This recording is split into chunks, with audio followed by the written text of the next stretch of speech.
आता सध्या बाजारामध्ये हिरवेगार मटार विकायला येत आहेत. तर अशा वाटाण्याची भाजी आपल्याला इथं बनवायची आहे.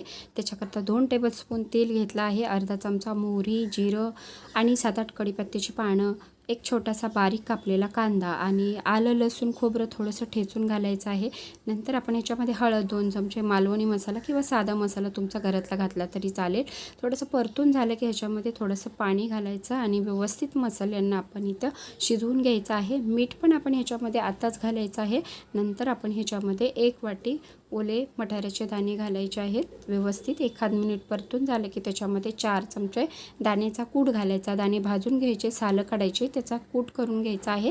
अगदी बारीक न करता जाडसर कूट करून घ्यायचा आहे आणि तो ह्या मसाल्यात परतून नंतर आपण ह्याच्यामध्ये 1-1.5 ग्लास पाणी घालायचं आहे आणि व्यवस्थित असं झाकण ठेवून आपण ह्या भाजीला 7 ते 8 मिनिट शिजवून घ्यायचं आहे. वरून कोथिंबीर पेरायची. भाजी आपली तयार झाली आहे.